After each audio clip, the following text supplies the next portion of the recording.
Oi, gente boa, paz de nosso Senhor Jesus. Então, vamos combinar aqui, eu tenho mais ou menos 1 hora para conversar com os irmãos. Eu queria sugerir que você não jogasse esse tempo fora. Eu sei que você não está jogando, que você ficasse aqui. Há tanta coisa lhe preocupando, o WhatsApp chama, o Instagram chama, mas você podia ficar aqui. A segunda sugestão é que você anotasse alguma coisa, porque eu estou falando, é claro que não.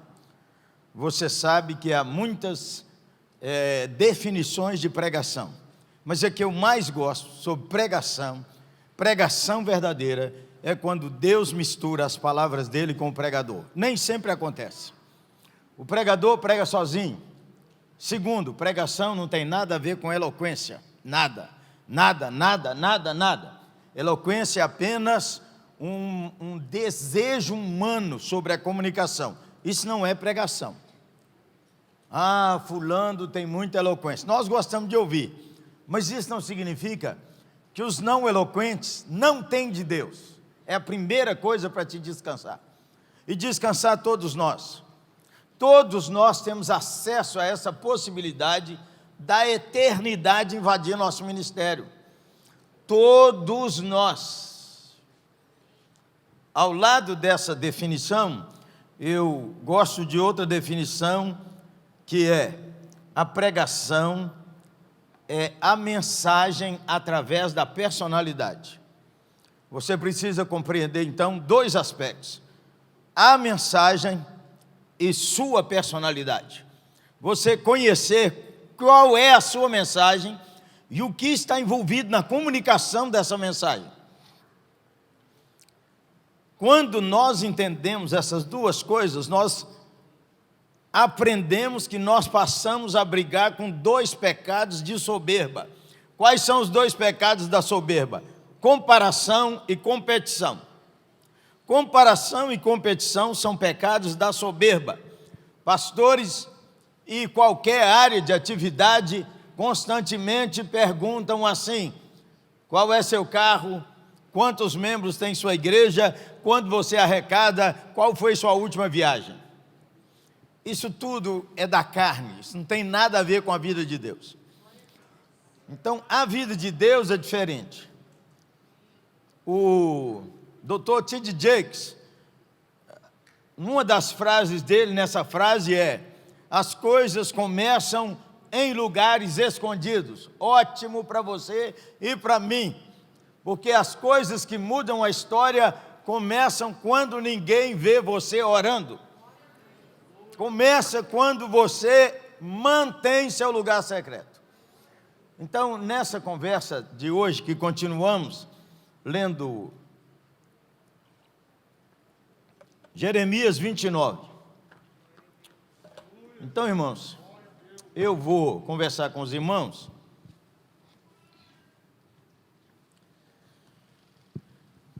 pensando assim: o que é que seria útil para mim como pastor? Nós não estamos num momento assim, vamos ensinar os irmãos a pregar, nada disso. Nós não estamos num momento assim, vamos dar uma aula sobre alguma coisa que deixa alguém entusiasmado com o pregador. Pelo menos meu coração muito... A Bíblia diz que eu nem conheço bem quem é ele, não é? Então, minha intenção é ver se nós repartimos um pouco do ministério, que nós podemos ajudar uns aos outros, se for útil ao irmão, à irmã. Outra coisa, há um estilo de pregar e há uma maneira de tentar ensinar. Nessa manhã eu quero ver se eu tenho essa opção de tentar seguir nos passos do ensino. Então, alguma coisa que lhe favoreça. Quando você não anota nada em lugar nenhum, sua cabeça dança. Não sei se você é igual eu. Se eu não estiver anotando, eu vou para outro lugar. Meu celular treme, minha tendência logo é eu pensar aqui, quem será, meu Deus? Os crentes são tudo assim, irmãos, os crentes igual nós, os pastores. Não esqueça, O padrão para a sua igreja é você, a liderança. O que você faz num congresso igual esse, seu povo vai fazer lá, porque o óleo escorre da cabeça para baixo. É invisível, irmão. Há duas pessoas que percebem o óleo escorrendo, que é uma bênção e um problema para você. Primeiro é Deus. É Deus que está vendo quem você é e quem que eu sou.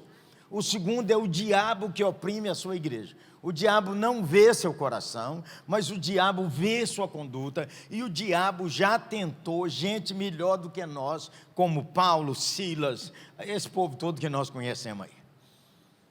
Então, se puder, estou dando bronca nos irmãos, pelo amor de Deus, estou dizendo o que eu estou querendo nesses próximos, já andei uns 10 minutos só nisso. Então vamos ler Jeremias 29. Convicção, irmão, a Bíblia é mais forte do que o pregador, nunca esqueça disso. A Bíblia é maior que o pregador. Hoje eu nem vou ler Bíblia, porque eu tenho muita coisa para falar para os irmãos. Palha. Eu não estou dizendo que o método de pregar, você tem que ler a Bíblia primeiro. Eu estou dizendo que se nossa pregação não tiver Bíblia, é palha. Pode ter Bíblia você sem ler, mas citar de cor. Pode ter Bíblia você não lê, mas sua linguagem é bíblica. Quem até agora está comigo, levante a mão. Não é concordando, entendendo. Beleza, então vamos ler. O profeta Jeremias escreveu uma carta e enviou de Jerusalém aos líderes e sacerdotes, profetas e todo o povo que o rei Nabucodonosor havia levado para a Babilônia.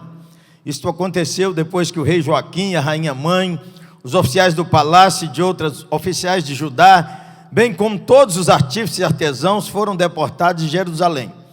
Ele enviou uma carta por meio de Elasa, filho de Safã, e de Gemarias, filho de Ilquias, quando eles foram à Babilônia, como embaixadores de Zedequias a Nabucodonosor.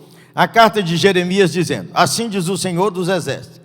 Essa carta, como eu quero enfatizar aos irmãos, é uma carta que merece nossa leitura, releitura. Sair do texto e perceber a conversa. Entender o texto percebendo a conversa. Aqui agora é uma palavra de Deus.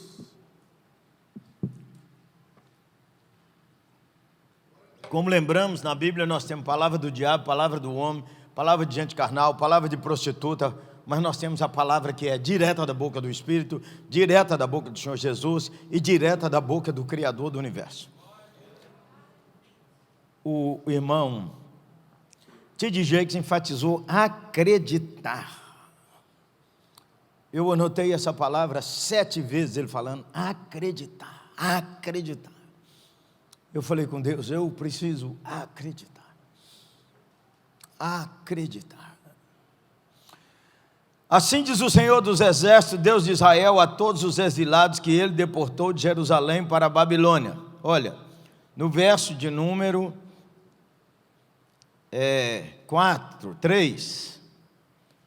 2. Isso aconteceu depois que o rei Joaquim, com todos os artesãos, foram deportados de Jerusalém.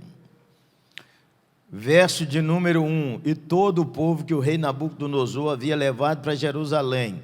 E o verso de número 4, os exilados que ele deportou de Jerusalém para a Babilônia. Quem deportou? Nabucodonosor, no verso 1 e 2.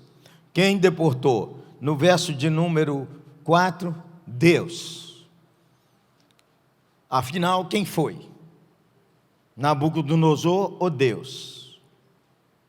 Então, ontem nós conversamos sobre, em tempo de reset, realinhe sua teologia bíblica. Toda denominação tem sua teologia sistemática, mas todo pastor desenvolve teologia bíblica dominicalmente. Realinhe sua teologia bíblica. Quem comanda a história não é a denominação, nem é o governo, nem são as circunstâncias. O comandante da história tem nome. 1 João disse, ele estava no princípio com Deus. o Senhor Jesus. Sem Ele nada do que foi feito se fez. Ele está na ponta da eternidade e Ele reinará para sempre e sempre e sempre e sempre. Realinhe sua teologia. Quando a gente realinha a teologia, a gente vive, não é que vive sem sofrer, a gente sofre com mais descanso e sem desesperos e sem insônias desnecessárias. Vamos lendo. Aí eu vou dar o esboço para os irmãos, licença, né? Eu vou dar o esboço para os irmãos. Eu vou falar o que eu escrevi aqui. Se for útil, é útil. Se não for útil, tranquilo. Vamos lendo. Verso de número 5. Construam casas e estabeleçam nelas. Plantem pomares e comam os frutos que elas produzirem. Casem-se e tenham filhos. Encontrem esposas para seus filhos e marido para suas filhas, a fim de que vocês tenham muitos netos. Multipliquem-se e não diminuam. Trabalhe pela paz e pela prosperidade da cidade, para a qual os deportei. De novo a frase, para a qual eu os deportei. Alguém com a mão na história, alguém que define as estações, alguém que define os tempos, alguém que decide, vive hoje, morre amanhã. Essa semana vai morrer a família toda. Aquela semana os idosos todos dessa casa superarão depois dos 80. Quem decide?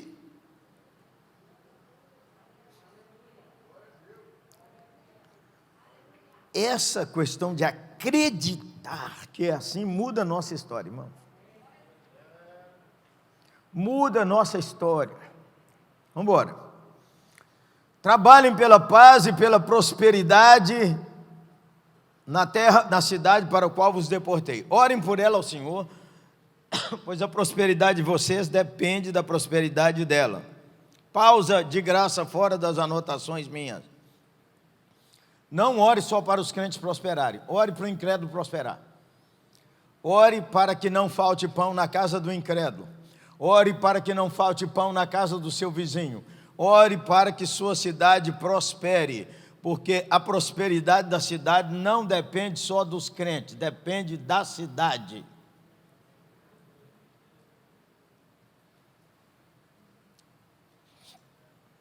Assim diz o Senhor dos Exércitos, Deus de Israel: não se deixe enganar pelos profetas e adivinhos que há no meio de vós, na terra da Babilônia. Não deem ouvido aos sonhos deles, porque sonho que eles querem ouvir. Eles contam mentiras em meu nome, eu não os enviei, diz o Senhor. Assim diz o Senhor: vocês ficarão na Babilônia durante 70 anos. Depois disso eu virei e cumprirei todas as boas promessas que eu lhes fiz e os trarei de volta para casa. Pense que isso aqui é a palavra antagônica. Você vai ler no verso 28, que alguns dos profetas mais famosos de Jerusalém estavam na Babilônia e disseram, e o que Nabucodonosor fez na primeira deportação, quando mandou Daniel? Levou os utensílios da casa do Senhor, mas o templo ficou em pé, a cidade ficou em pé. Aí tem a segunda deportação, que é essa. Nessa deportação levam os carpinteiros, os ferreiros e todo mundo que pode trabalhar para a cidade crescer. O templo continua, as torres de bronze continuam, a economia ainda tem muita coisa, porque você lê Lamentações e descobre que as grandes pedras que moíam o trigo, toda a questão industrial ainda continua em Jerusalém. Mas quando há a última deportação, que é 5 anos depois, Jeremias está avisando para quem foi que eles não voltam antes de 70 anos. A maior parte do povo que ficou em Jerusalém. Vamos adiante. Porque eu sei os planos que tenho para você, diz o Senhor, são planos de bem e nada de mal, para lhes fazer o futuro pelo qual anseiam. Esse texto, mais do que nunca, com teologia bíblica, nós os pastores precisamos de alinhar a nossa igreja. Eu sei que planos que tenho a seu respeito é de fazer o bem, não o mal. O bem que eu tenho é ter um filho, o bem que eu tenho é mudar de carro, o bem que eu tenho é ter um casamento, o bem que eu quero é viajar para fora do Brasil, o bem que eu quero é ter uma igreja que arrecada e que multiplica meu salário, o bem que eu quero é que não tenha filho especial na minha família. Calma, gente! Regra geral, não sei lá com os irmãos, mas regra geral, testemunho é sobre conquistas materiais. É só sobre bênçãos passageiras. É só sobre bênçãos do primeiro andar. É só sobre bênçãos de prosperidade, e essa prosperidade acaba. Não é que não devemos orar por elas, mas nós devemos lembrar que nós temos que ver no meio da dor o povo crescendo na fé, no meio da pobreza o povo amando a Cristo, no meio da dificuldade o povo sendo fiel a Deus. Se nós não incentivarmos a igreja a orar desse jeito, os únicos testemunhos que nós ouvimos é sobre bênçãos materiais.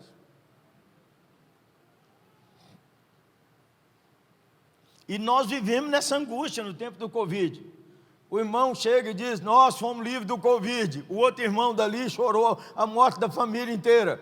A pergunta no coração dele, Deus gosta de quem aqui na vida dessa igreja? Se nós não tivermos uma boa teologia para ensinar, nós criamos uma confusão na nossa congregação. Então nós vamos alinhar nossa teologia com o que a palavra de Deus tem. Vamos embora. Nós vamos deixar de orar por milagre? Que bobagem é essa? Nós precisamos entender que nossa mão não força Deus. Ou então Deus não é Deus, gente. Ou então Deus não é Deus. Vamos embora mais. Vocês ficarão na Babilônia 70 anos, eu sei que tem planos a vosso respeito, aleluia. Então, só lembrando, a profecia, ela é imediata, temporária e crescente no plano de Deus.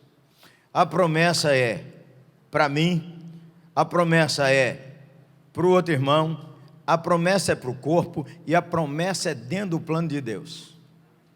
Por isso que nós conversamos hoje, que se não tiver claro na cabeça da liderança que ensina o roteiro da salvação, nós pregamos provérbios como princípio moral e não como princípio teológico. Provérbios são pílulas do plano geral da teologia bíblica. Nós achamos que Eclesiastes é um livro que não devia ter, como achou Lutero. E nós pregamos cantares apenas do ponto de vista da erotização do casamento, que é maravilhoso, mas é bênção temporária. E também a erotização do casamento, ele muda de acordo com a idade, não é não? Vocês ouvem palestras para casais de quem tem mais de 40 anos de casado, o santo varão ensinando como se eles tivessem 3 anos de casado, que eles podem fazer sexo 4 vezes por dia. Quem tem 40 anos de casado fala assim, aleluia, essa semana foi bom. Tem alguma coisa errada? Não tem. Não tem nada errado com sua vida conjugal. E quando começa a contar que foi isso, que foi aquilo, calma com essas mulheres que contam as intimidades do seu quarto. Elas são piriguetes. Bora.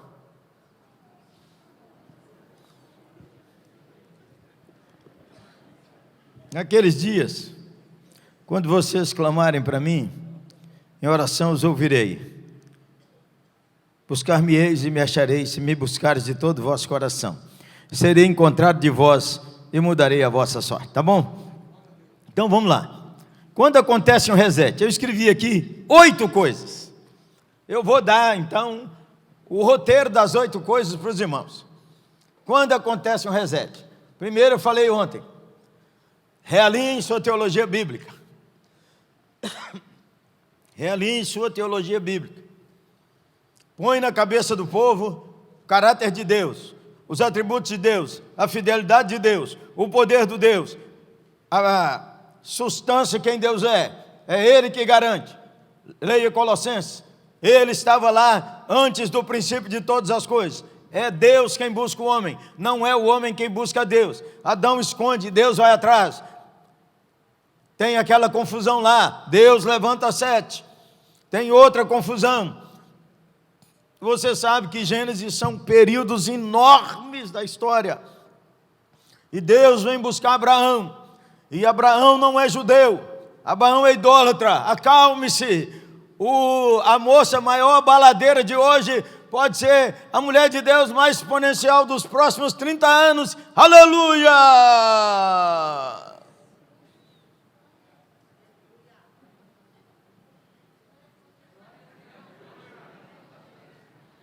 Quem tem filho criado na igreja e fora da igreja, por enquanto? Levanta a mão.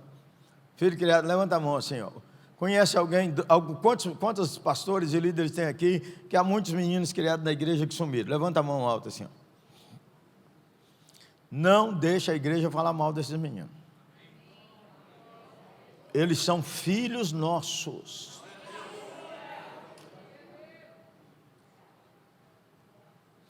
Se é meu filho e ele tropeçou, você devia apaixonar por ele, como eu oro pelo seu filho. Quando seu filho tropeça, quando sua filha tropeça, é uma expressão de que o diabo tomou conta. Quando um grupo de mulheres diz: você está vendo o filho de fulano, o que é que está fazendo? Está vendo a filha de... Eles são nossos filhos. Os filhos da igreja são nossos. Nós temos que pregar isso, irmãos. E sabe de onde é que vem a temperatura para a igreja? Daqui. Quando eu digo daqui, não é do púlpito. O púlpito hoje mudou, vou falar daqui a pouco sobre isso. Vamos dar o esboço todo, vamos embora. Se der para falar alguma coisa mais, fala. Se não, pelo menos você fala: vou ver o que esse varão estava pensando. Segundo, adquira novas habilidades para seus novos tempos. Onde é que está isso? Diz aqui assim, ó: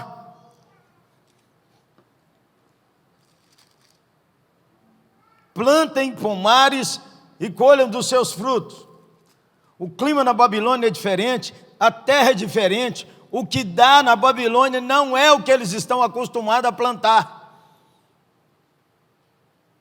Agora é hora de descobrir o que é que a gente faz nesse novo tempo e nesse novo ambiente. Ao invés de cruzar os braços e dizer: pois é, lá em Israel a terra era tão boa, a gente sabia fazer tanta coisa, e aqui agora... Quem está entendendo me ajuda. Quando você entende, você tira uma carga de cima de mim, irmão. Porque se você entendeu, agora é...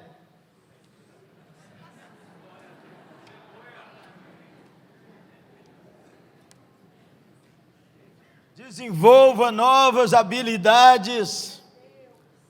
Desenvolva novas habilidades. Presta atenção, que Deus não diz assim: já te dei as habilidades. Deus diz: plante.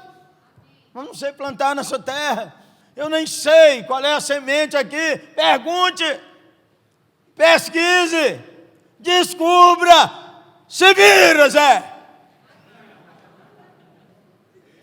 Ah, se nossa igreja fosse a igreja lá do Sustância, Cristo Rei.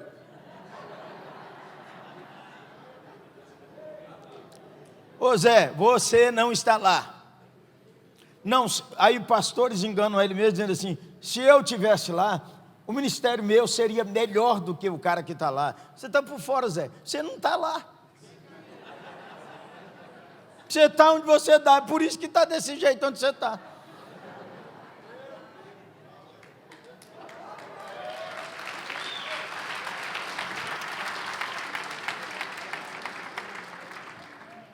Eu vou pontuar e volto depois. Adquira novas habilidades. Terceiro,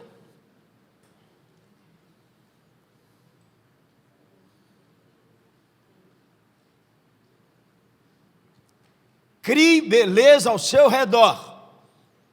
Crie beleza ao seu redor.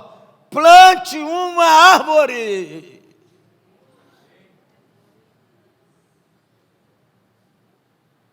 Menino, plante uma árvore. Quando você pensa nisso, crie beleza. Deixa eu falar com o senhor. Quem é pastor titular de igreja? Levanta a mão, pastor ou pastora. Alto, senhor, eu quero ver daqui lá no fundo. Isso. Irmão, dever de casa. Você volta e veja lá o que está com mofo, o que está sujo, o que está imprestável, que dá a impressão que lá não tem dono. O banheiro está horrível, tem mofo, tem trincadura, tem uns lugares amarelos de tanta sujeira e não tem pastor nesse lugar, pelo amor de Deus. A pintura está descascando. Você precisa voltar lá e dar uma olhada lá. Esse negócio aqui tem dono. Nós vamos trocar esses microfones. Nós vamos fazer isso. Faz uma lista de tudo que tem que fazer, sem travar você com a expressão: mas nós não temos dinheiro. Faz uma lista do que precisa. Não é do dinheiro agora.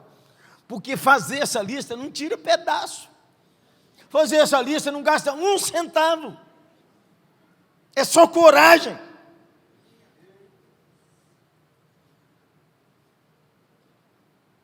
Olha lá, tem uma cozinha, tem, como é que está esse fogão, como é que está essa geladeira, como é que está essas panelas? Pelo amor de Deus, precisa dar uma pintura nessa geladeira. Está horrível, só você que não vê.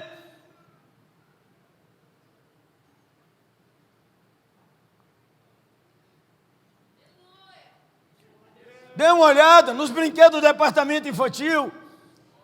Dê uma olhada nas cadeiras das crianças. Dê uma olhada nesse negócio aí. Isso aí é seu. Você tem muito trabalho, Zé.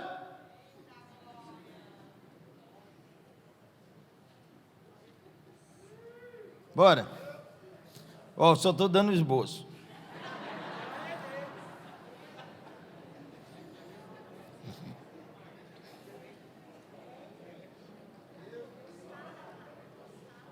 Quarto.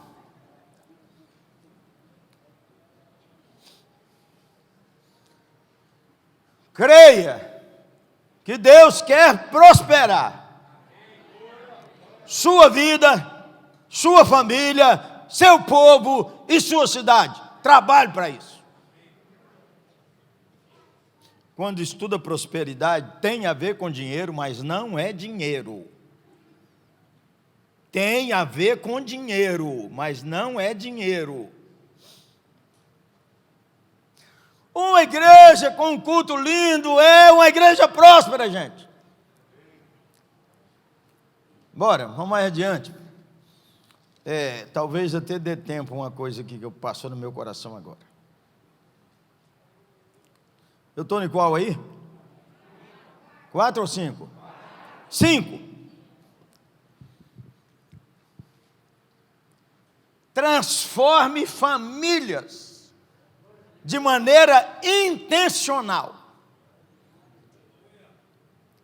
Transforme famílias de maneira intencional.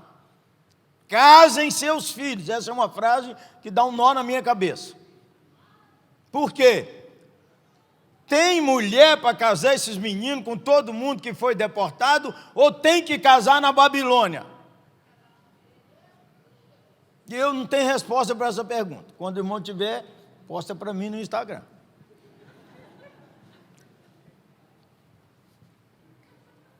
Invista nas famílias de maneira intencional. Não é possível que você, um pastor que vem, um obreiro que vem num congresso desse, não passa em livraria nenhuma para ver o que tem lá que pode te ajudar. Já tem livro demais, tem uns lá que eu nem li. E tem mesmo.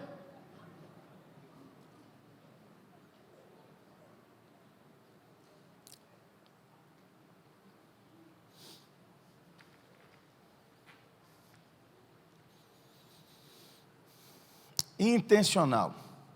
Quando fala de família, você está tratando de tudo. Você está tratando da formação das crianças, da formação dos juniores, da formação de adolescentes, dos casais jovens, dos divorciados, dos viúvos, dos casais. dos idosos e dos casais idosos. Se você não pensar em todo mundo, essa igreja não vai avançar intencionalmente. O que é intencionalmente? Você tromba com todo mundo aqui no corredor. Você já ouviu falar do pastor X, Y e Z, que está aqui. Você ousou perguntar a ele alguma coisa que ele está fazendo?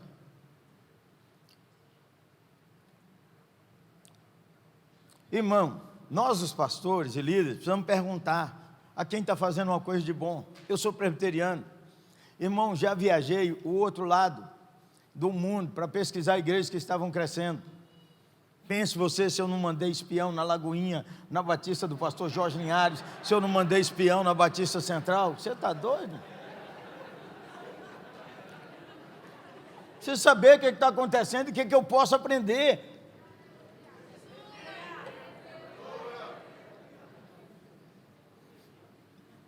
Já mandei espiões nossos em igrejas com 40 membros, que o culto era fervoroso. Por que o culto é fervoroso com 40 membros numa favela? Tem uma coisa aí que a gente não tem. O que é que tem aí? Há mais sabedoria aqui, irmãos, do que aqui. Mais sabedoria aí do que aqui. Mas é muito mais. Nós estamos em qual? Quinta, invista intencionalmente nas famílias. Só isso aí dá uma conversa boa. 6. Não tenha uma reação ruim contra as mudanças. Não tenha uma reação ruim contra as mudanças.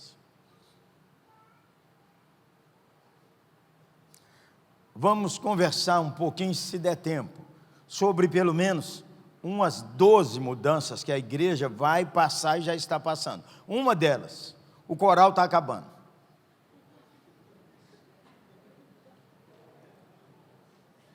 Nós não estamos falando que é positivo o coral acabar e que é ruim o coral acabar. Nós estamos querendo avaliar as mudanças. Cabe o coral na igreja? Sempre coube e caberá. Mas é uma tendência de acabar o coral. O pastor precisa perguntar por quê. Outra mudança. Os seus filhos e os filhos de seus filhos e a juventude está gostando da igreja pintada de preto.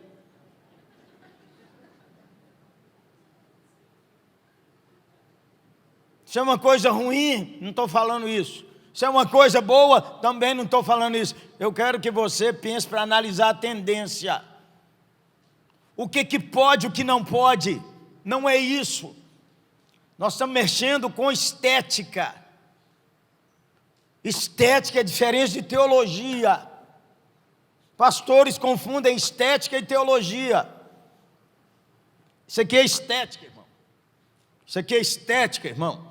Isso aqui é estética, irmão. Isso aqui é estética, irmão. O paletó de hoje à noite, estética, irmão.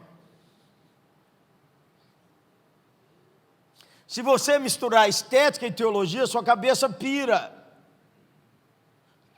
Ó, aqui já disse que a IBN mudou o ambiente desse auditório. Já mudou, está cheio de luz, está luz na orelha da gente, aqui na cara, aqui por lá.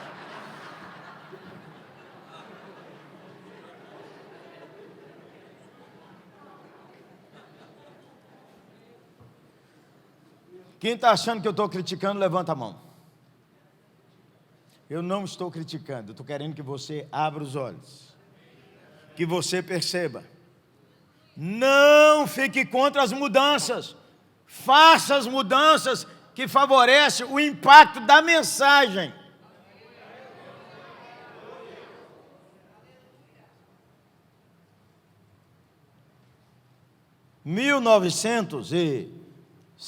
Sumiram os pais.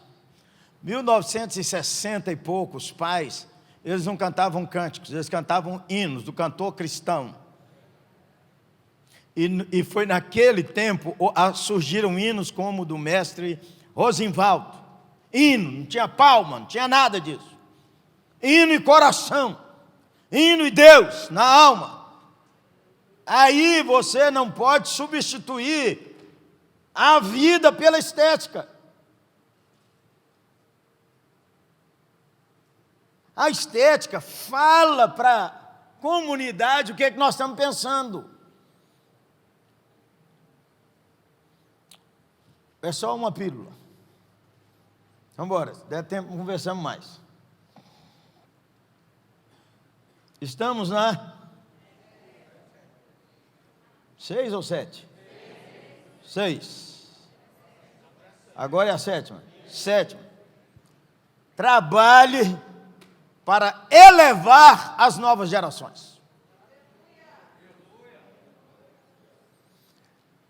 É preciso que tenhamos a linha pastoral vindo. Eu tenho 66. Então, eu tenho que fazer uma olhada na minha história. Se o Senhor me der saúde e bom ânimo, possivelmente eu tenho 10 anos, o pique diminuindo em termos de vitalidade e tendo sabedoria. Por quê? Com 66 anos eu faço uma viagem dessa. Meus conselheiros estão me dizendo, não faça mais isso, diminua, para esticar mais você. É claro. Atenção, os cabeça branca. As pessoas me entrevistaram um dia desse e falaram assim, entrevistaram numa televisão aí para eles vão publicar um livro sobre pesquisa do futuro da igreja brasileira. E eles me disseram assim, o senhor tem 40 anos de pastorado. Nesses 40 anos, do alto dessa experiência, o que o senhor diz sobre o futuro da igreja? Eu disse a eles, primeiro, experiência não conhece o futuro, só conhece o passado.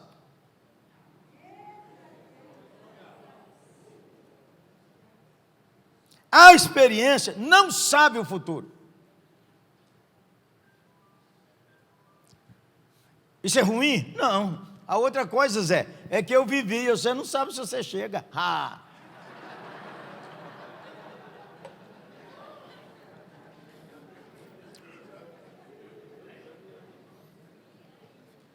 Então presta atenção, ao pensar pelo futuro nós não podemos abrir mão das novas gerações, porque a igreja só avançará com o arrojo da nova geração que você e eu não temos, e com pitadas do nosso conselho, com doçura e calma, e sem querer puxar o tapete das novas gerações.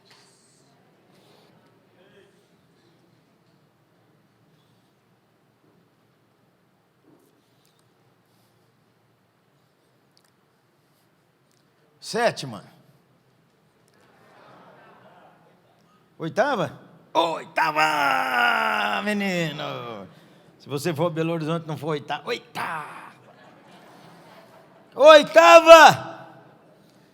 Mantenha o fervor ardente para com Deus.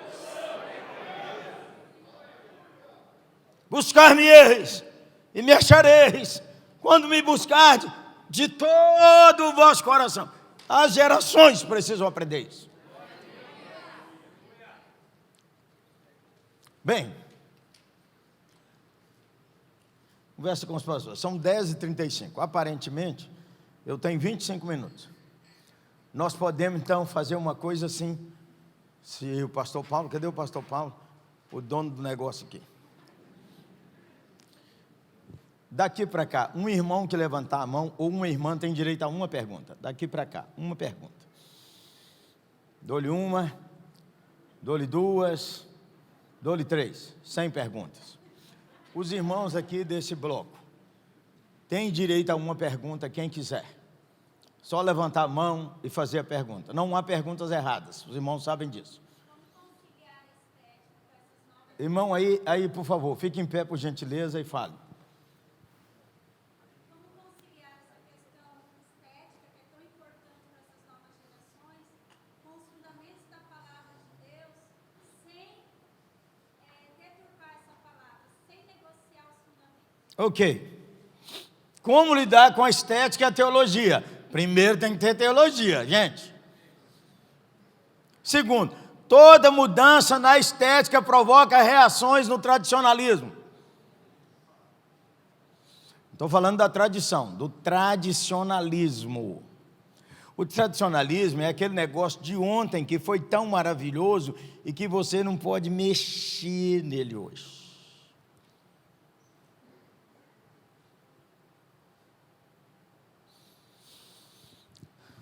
Como lida com isso? Não há uma receita. Há oração, conversas com o povo da sua igreja, com a liderança. E também a gente tem que ter esse seguinte coração: não deu certo, tira. Nós não podemos tirar o fundamento. O homem é um pecador, ele vai para o inferno, mas Deus nos ama e mandou o Senhor Jesus, e o Senhor Jesus morreu pelos nossos pecados, e Ele ressuscitou e está vivo, e todo aquele que nele crê será salvo, e a partir daqui viver em santidade.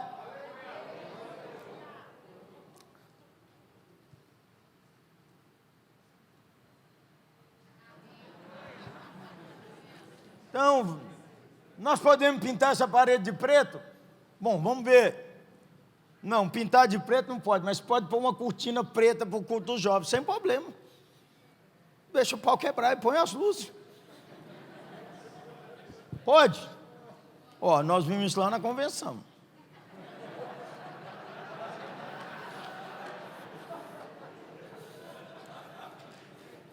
Aqui, alguém tem uma pergunta?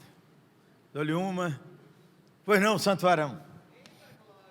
Eu acompanho o senhor sempre falando do senhor Natalão, o pai do senhor, a mãe, né? Que Dona Ilka. Dona Ilka.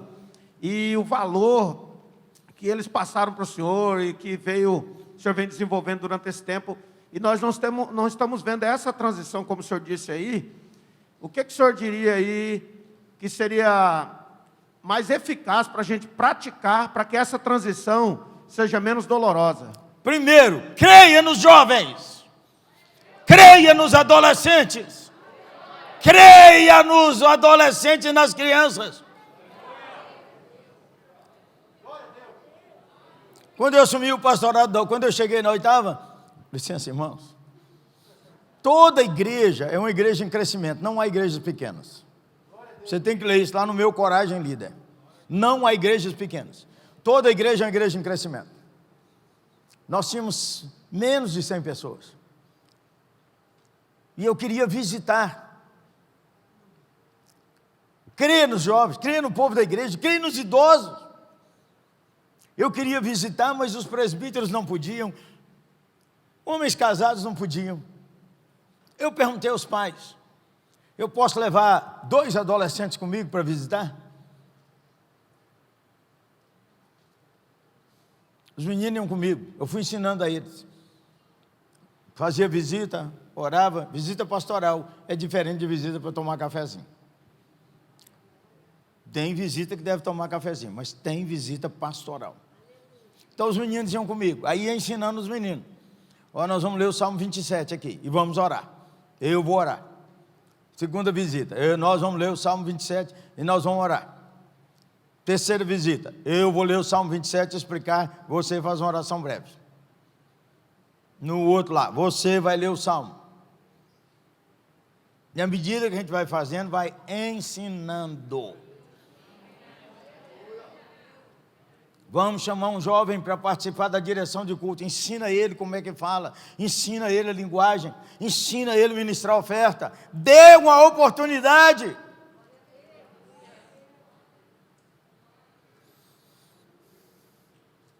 Um dia aconteceu lá em nossa 8ª, eu estava, naquele tempo a estética nossa era o púlpito, a ceia, o púlpito e as cadeiras lá. Nós fomos mudando, que hoje nós estamos assim, sobre quem vai pregar. Então hoje nós estamos com a estética do auditório. Mudou. Essa estética aqui é a estética de quando vai ter um show rasgado.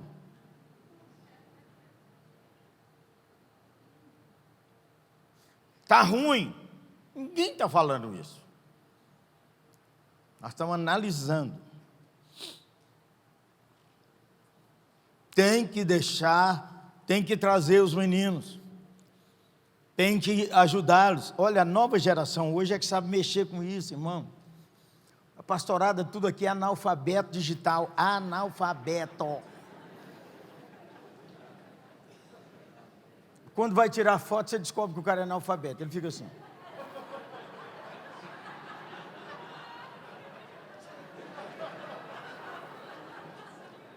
A meninada, eles pegam e fazem assim, ó, olhando para o outro lado.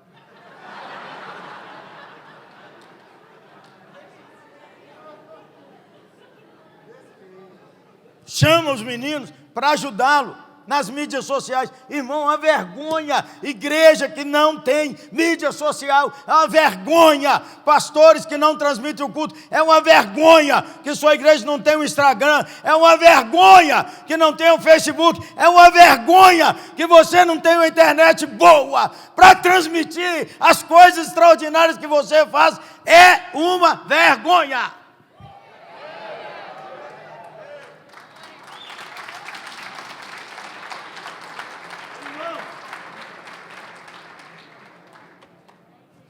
Isso é falta de liderança. É a liderança que enxerga essas coisas. Está muito caro, pastor, pôr internet. E daí? Qual é o alcance nosso?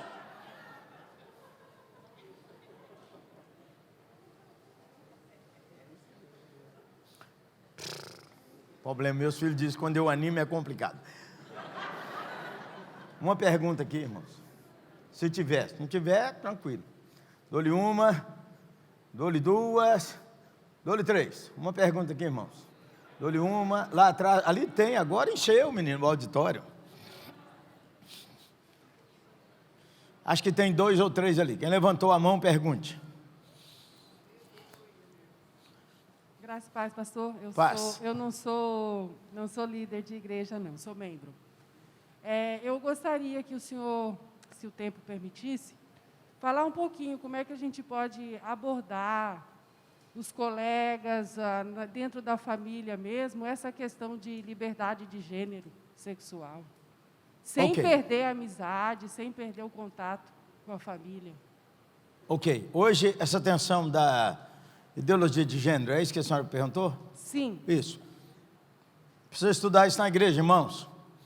Precisa olhar. Eu recomendo você seguir Jaqueline Hayashi, a mulher virada. Jaqueline Hayashi. Toda mulher cristã precisa estudar isso.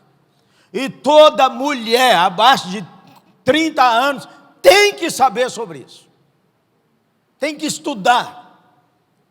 A orquestração é antiga. E você sabe que não é uma questão de política, irmãos, é uma questão da orquestração do inferno contra o reino de Deus. E nós vamos lidar com isso e vai arrochar.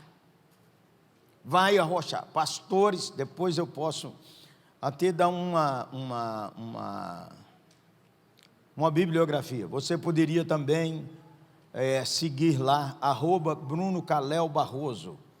Bruno Calel Barroso é o nosso pastor de criança. Pense num bicho virado. Quando ele levanta os braços assim, a tatuagem está...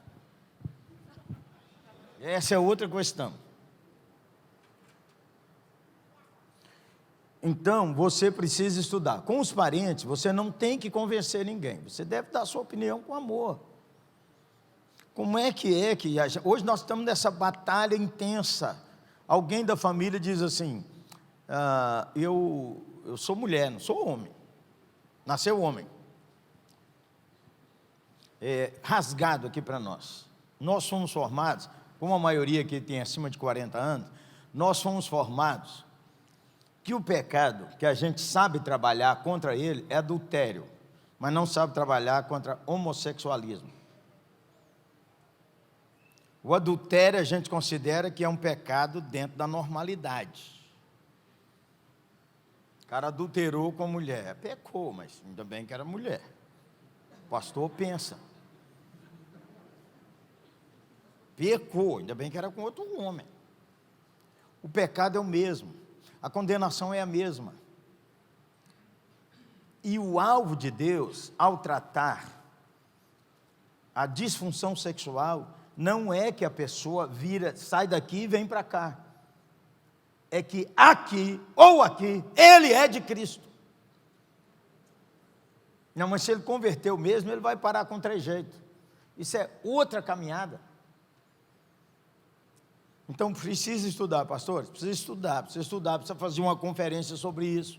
Eu recomendo Davi Ricker. Escreve aí, Davi Ricker. Davi Ricker trabalha com Êxodos. Êxodos está de alta perseguição. Netflix fez um documentário contra Êxodos, porque o Êxodos, essa missão, começou a trabalhar e continua trabalhando na restauração da identidade espiritual de quem se declara homossexual. David Ricker. Outra pessoa, Andréa Vargas. Outra pessoa, Brena Ricker, sobre educação de crianças a respeito desse assunto. E segue meu Instagram, ô miserável, me ajuda aí. Outra pergunta lá atrás, alguém pediu o microfone lá? Ou não tem mais? Passou. Quem é? Levanta a mão que o irmão chega aí. Bom, eu acho que com essa pergunta, pastorzão, nós vamos encerrando o tempo. Pastor, como o senhor lida com um membro online na igreja do senhor, nesse novo normal da igreja, aquelas pessoas que não são aquelas que frequentarão mais a igreja, mas só membros online, só no virtual, como que o senhor lida com essa questão? Vamos lá. Primeiro, pastor, você não tem escolha. A igreja é presencial e online hoje. Não tem escolha. O reset, Deus nos tornou globais. Não global. Quem é global assim é Mestre Hernandes, Silas Malafaia, Nicodemo global.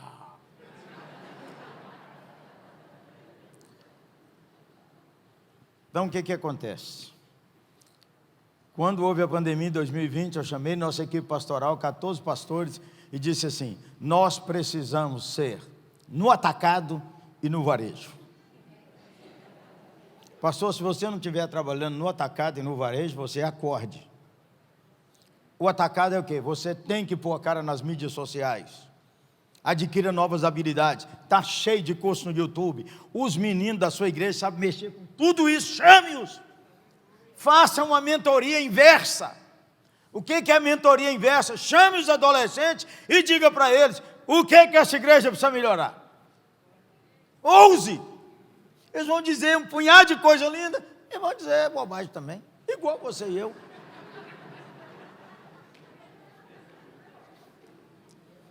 Marque uma mentoria reversa. Você prepara as perguntas e você vai ouvir. Toda igreja precisa ouvir. Toda igreja, todo pastor precisa ouvir a congregação. Uma vez eu falei isso, um grupo de pastores falou assim: é filho que diz o que pai tem que fazer? Não. Mas se você não escutar seus filhos depois de certa idade, você está muito ruim. Muito ruim. E se pai e mãe nunca fez isso aqui, devia fazer. Reunir os filhos e dizer assim: nós só vamos comer 2 dias o que vocês quiserem.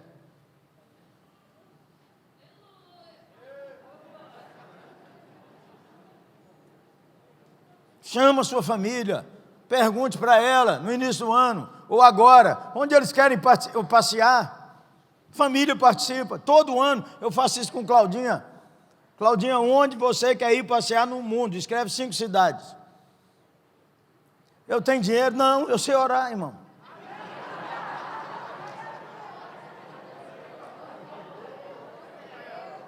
E se Deus tocar o coração de você que está aqui e falar comigo assim, pastor, onde o senhor quer levar a Cláudia?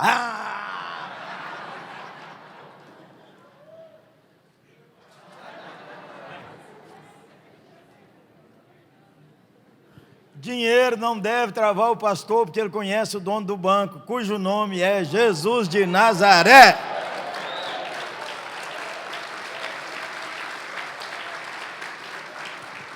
Então a igreja está online. A igreja precisa fazer mídias que falam sobre os cultos. O pastor precisa marcar visitas online, por vídeo. Punhado de crente que não vai à sua igreja, isso é trabalhar no varejo. Você tem secretária? Não tem. Não tem problema, você marca. Irmão fulano, eu posso te visitar às tantas horas? Vou fazer um vídeo de 15 minutos com o irmão, pode? Pode. O irmão faz uma visita pastoral. Visita pastoral é oração, orar por um pedido da família e abençoar a família e deixar uma palavra que inspira a família. Isso é visita pastoral. Você tem que ver no atacado, transmitir seus cultos. Pastor, não tem ninguém vendo. Tem que fazer uma campanha. Seu novo missionário é o missionário que vai trabalhar a comunicação. Necessariamente não irá para o seminário. Aí o pastor já fala assim, mas nós não temos dinheiro. Meu Deus do céu. A liderança da igreja que está aqui, troca o celular do pastor, para ele ter um celular melhor, para fazer melhor, precisa de imagem. Pede uma consultoria ao incrédulo, se a sua transmissão está boa ou não. Estou chegando lá na sua resposta, acho. Segundo, não existe igreja online, existe igreja presencial. Online você entrega conteúdo. Mas você e eu temos uma oportunidade. Você e eu podemos criar células online através das plataformas que está aí. Quais são as plataformas que você... Aí eu não gosto de mexer com online, eu gosto de ver a cara do povo. Acorda, Zé. O que você tem, Santo Varão? Nós temos. Eu estou na Suíça, eu quero ser membro da 8ª. Vai seguindo conosco aqui, até a gente conectar você com alguém da nossa confiança. Claro que há lugares que os irmãos terão que ter conexão conosco. Mas o que estou dizendo a você é o seguinte, a igreja é hoje online e presencial. Nós temos uma discussão teológica sobre ceia online, não vou discutir. Mas se você não perceber isso como uma oportunidade, sua igreja não tem YouTube, crie o YouTube da sua igreja. Peça seus colegas todos para curtir, para inscrever, até dar 1000, para você conseguir transmitir maior. Terceiro, trabalhe no varejo. Idosos não têm paciência com online. Jovens não têm paciência com o online, e crianças não acessam o online da sua igreja. Na pandemia, pastor Bruno criou o que nós chamamos o culto online, que não é culto online, é uma expressão que nasceu na pandemia. Mas o pastor Bruno, que é um artista plástico, teve uma sacada brutal. Ele contava a história bíblica e ele desenhava, foi contando os milagres de Jesus. Ele desenhava e as crianças desenharam com ele. Assim, ó, de desenho que chegou de dentro e de fora do Brasil. A sua criatividade é absurda, irmão. Outra coisa, tem que multiplicar os obreiros. Está cheio de jovem, menina, adolescente, jovem que sabe trabalhar online. Chame-os. Não pode dar ciúme em quem não sabe. Irmão, é claro, Eu não tenho o que falar, mas é claro que tem, a não ser que você não está orando nem lendo sua Bíblia. E não vai concorrer, irmão, querendo fazer o TikTok, porque você é quadrado.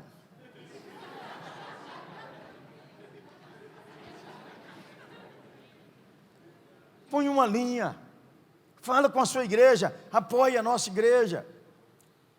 Claro, quem não gosta do pastor Subirá, quem não gosta do mestre Hernandes, quem não gosta, eu estou falando aqui porque eu não conheço, pastor Jorge Linhares, que é da IBN, não conheço os Blackbusters da sua denominação, os que quebram tudo. Mas você pode avançar e deve. Você voltar, irmão, o que nós temos de câmera aqui para transmitir? Nós temos que perder aquela mentalidade de algumas igrejas. Desculpe, eu não estou falando dos irmãos, mas eu já tive em reunião de igreja que a gente ia pôr uma janela, o irmão falava assim, eu tenho uma lá no fundo de casa, porque nós reformamos lá e aquela janela sobrou, a gente podia trazer para pôr na igreja.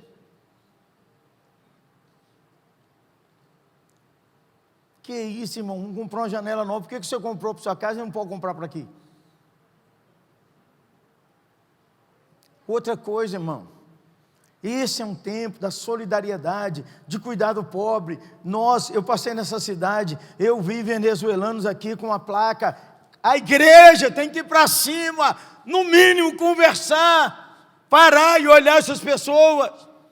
O Senhor diz em Deuteronômio, você foi estrangeiro, não esqueça o estrangeiro. Nós estamos tirando nos próximos 2 semanas 145 pessoas que o Talibã está querendo matar no Afeganistão. Vem para o Brasil, desafio absurdo. Você sabe o que é? Tirar você daqui com sua família, levar para um país de língua curta, que você não sabe aquilo na sua cabeça, aquilo você não sabe, você não gosta daquela comida, você não gosta daquele clima, você não tem amigo, você não tem ninguém, você não tem emprego, não tem documento, não tem nada. E agora? Se a igreja não olhar o estrangeiro que está na rua, as meninas que eu vi ontem vão virar prostituta. É o mesmo desafio que eu tenho em Belo Horizonte, é o mesmo. Eu tenho mesmo que parar e conversar, gente. Eu não posso, como um pastor, passar e não falar nada. Como um presbítero. Uma vez eu estava com o doutor John Stott, e eu choraminguei para ele, dizendo, minha cidade está cheia de crianças nos sinais de trânsito. Tem dia que eu dou um dinheiro, tem dia que eu dou uma bala, tem dia que eu não dou nada, mas todo dia eu estou com a consciência culpada. E ele falou comigo a frase que mudou minha vida e nossa igreja.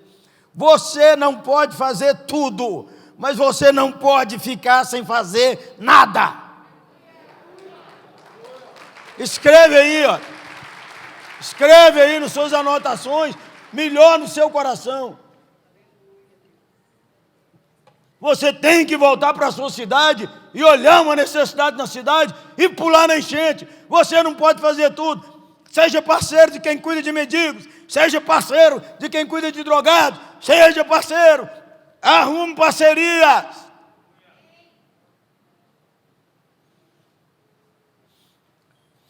Uma última pergunta, alguém tinha levantado a mão de um lado aí que eu não... Pois não, varão?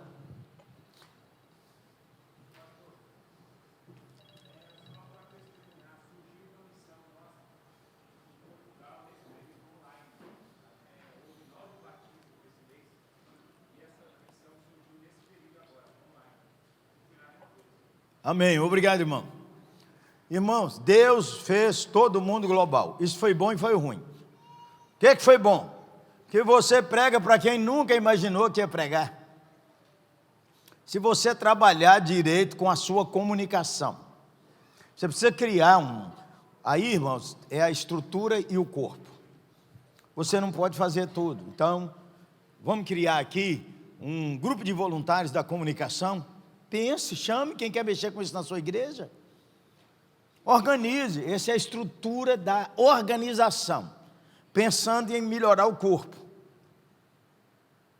Quais são as ideias? Se os irmãos querem conversar, tem amigos que a transmissão dele é boa, pergunte a ele, se não, você pode mandar um direct no meu Instagram, nossa comunicação te ajuda.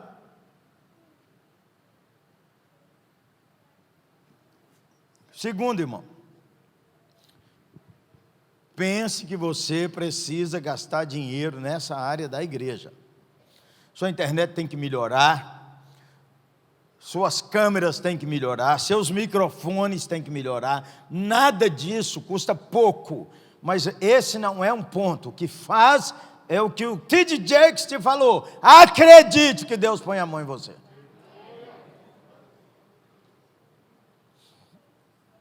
E aí você trabalha com seus membros.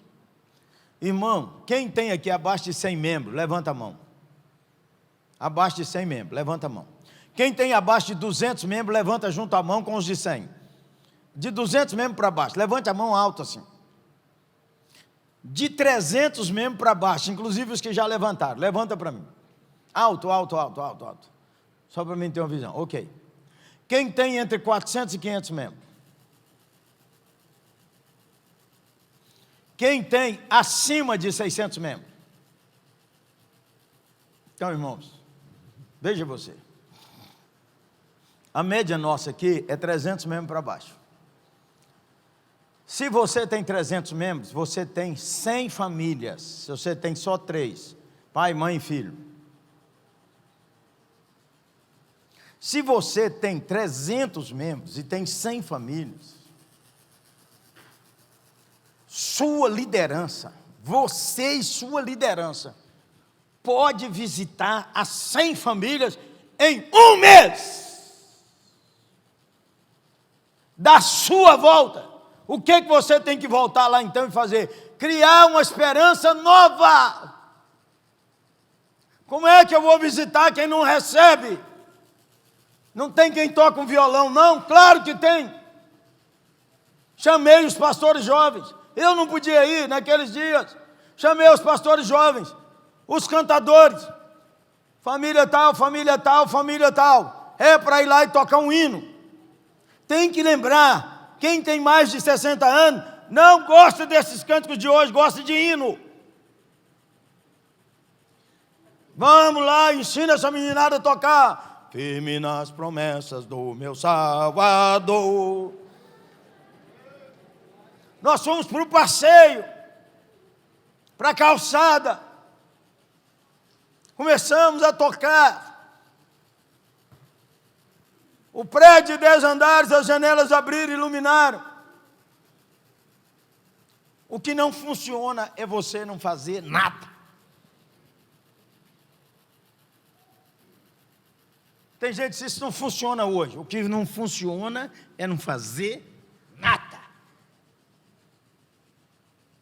Pastor Dalton, irmão, nós estamos na Babilônia.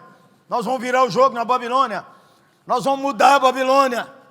E você sabe, nem entrei nesse detalhe. As sinagogas começaram na Babilônia, nos 70 anos. Algo inédito. Deus está com a mão do negócio. Eu sei que pensamentos que tem a vosso respeito é sobre Jesus, é sobre a igreja, é sobre o reino, é sobre a missão, porque Deus vai criar a sinagoga, porque o Messias está vindo. Ninguém vive por uma geração, irmão. Faça valer a pena. Faça valer a pena. Você tem que estar agora com vontade de ir embora para pôr sua igreja para ganhar e ganhar e ganhar. Você deve estar aqui, eu não quero ficar mais aqui, eu quero ir para o lugar escrever as ideias que Deus pôs na minha cabeça, eu quero sair daqui. A conferência, o encontro só é bom, irmão, quando você chega nesse ponto. Quando você chega nesse ponto que você fala, vou me embora, eu vou passar um dia ou dois escrevendo aqui, já falei com fulano, já falei isso, eu vou fazer um programa assim, assim, assim, assim, nós vamos orar assim, assim, o pau vai quebrar. Ou então você pode falar assim, muito bonito, mas não tem dinheiro. Muito bonito, mas eu estou num lugarzinho michuruque.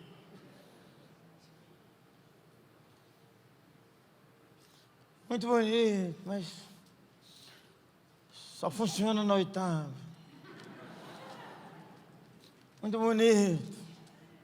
É só lá na Cristo Rei.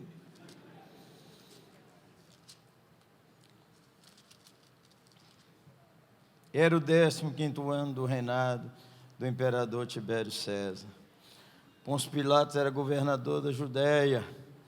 Herodes Antipas, governador da Galileia. Seu irmão Filipe governava Itureia e Traconites. Elisânias governava Bilene. Anás e Caifás eram os sumos sacerdotes. Nesse ano, veio a palavra do Senhor a João, filho de Zacarias, no deserto. Acorda, Zé!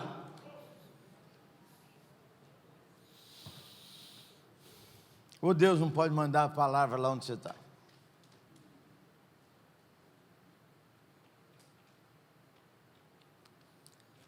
Já deu, né, pastor? Irmãos, eu ia falar sobre algumas tendências da igreja. Vamos ver, eu estou dizendo, né? Falei 3, não, 11:07. Bora, acabou. Vamos orar. Ficar em pé, irmãos, vamos orar.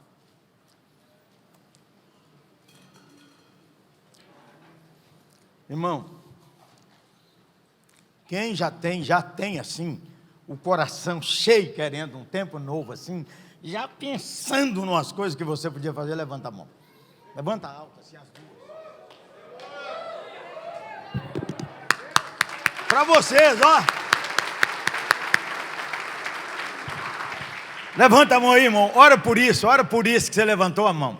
Ora aí, se você tiver com alguém que é da sua igreja, sua mulher ou seu marido, conta para ele o que você pensou 1 minuto antes de orar. Conta para ele uma coisa que você pensou, uma coisa, um amigo. Conta para ele uma coisa que você pensou. Conte aí, se você tiver liberdade, conte uma coisa que você pensou.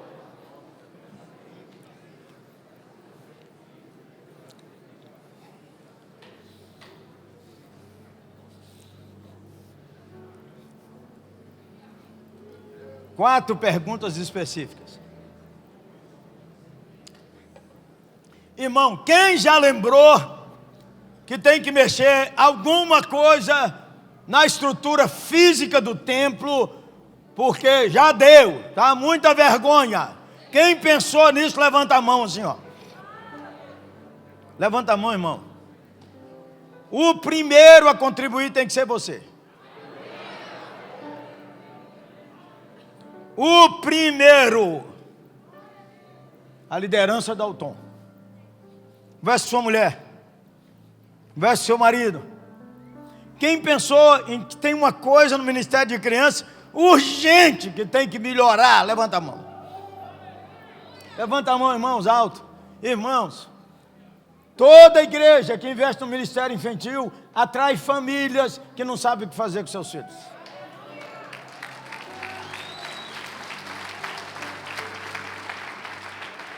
Ponha brinquedos, ponha cadeiras bonitas. Irmão, a fama da igreja vai correr. Volte as crianças. Outra coisa, não ponha quem não quer nada para ir trabalhar com as crianças. Quem aí está sem fazer nada, precisando de alguém para olhar as crianças, o irmão pode, pelo amor de Deus. Quem, irmãos, assim ficou empolgado em ter transmissão, em trabalhar no online? Levanta a mão. Irmão, quem não tem Instagram, cria. Quem não tem Facebook, crie. Quem não tem YouTube, crie. Olha seu tempo, irmão. Na noite eu dou uma martelada sobre isso. Vamos orar por as realizações que Deus pôs no seu coração. Levanta a mão alta assim. Senhor Jesus, nós te agradecemos, porque quando o Senhor empolga o teu servo, ou a tua filha, é uma coisa maravilhosa, ele já estava empolgado, ele veio aqui, Senhor, e aqui o Senhor está acelerando com ele, vai com ele, Senhor, dá a ele esse ano uma coisa assim, linda, linda, espetacular, em nome de Jesus, amém. Senta um minuto, deixa eu te falar sobre esses livros, porque é o seguinte, irmão, não tem problema nenhum, eu levo tudo de volta sem problema. Mas se ficar com você, talvez lhe sirva, talvez. Esse livro, 5 votos para obter poder espiritual, nós fizemos uma campanha de santificação na igreja. 3 meses, mandei fazer uns banners. Primeiro voto, trate seriamente o pecado. Não é o pecado na vida dos outros, é no seu coração. Segundo voto, já preciso fazer de novo. Não seja dono de coisa alguma. Tratar mordomia cristã. Tempo, recursos, dinheiro, inteligência, oportunidade de servir. O tempo não é seu. Terceiro, nunca se defenda. Não vá brigar com quem falou mal de você. Irmãos, eu estou orando todo dia, você podia me ajudar. Eu oro de manhã, de tarde, de noite, sempre que eu lembro. Senhor Deus, me ajude a amar o Senhor acima de todas as coisas. Senhor Deus, me ensine a amar meu próximo de todo o meu coração. Senhor, me ensine a amar meus irmãos de coração. E Senhor, eu quero orar e abençoar os que maldizem, os que perseguem, os que perturbam. Até que isso fique no meu coração. Eu vou dormir repetindo isso para chegar no meu inconsciente. Uma palavra para maridos e mulheres. Marido, você tem uma ordem para amar sua mulher. Você não tem uma opção. É um mandamento. Pode beliscar ele, menino. É melhor você fazer com prazer. Mas se não fizer com prazer, faça por obediência a Deus. Menina, você tem que submeter a esse homem. Pode beliscar ela, Zé. Submeter não é que ela não tem opinião, que ela não tem que dar bronca, e não é que ela não tem que rasgar nessa casa. É que quando não tiver acordo, deixa você decidir a última palavra e você que resolva com Deus. Como você ama sua mulher, você vai pensar.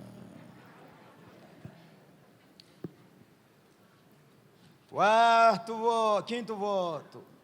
Quarto voto, nunca passe adiante nada que prejudique alguém, nada. Irmão, nós trabalhamos sobre fofoca, maledicência, murmuração, crítica e conversa consigo mesmo que faz mal a você.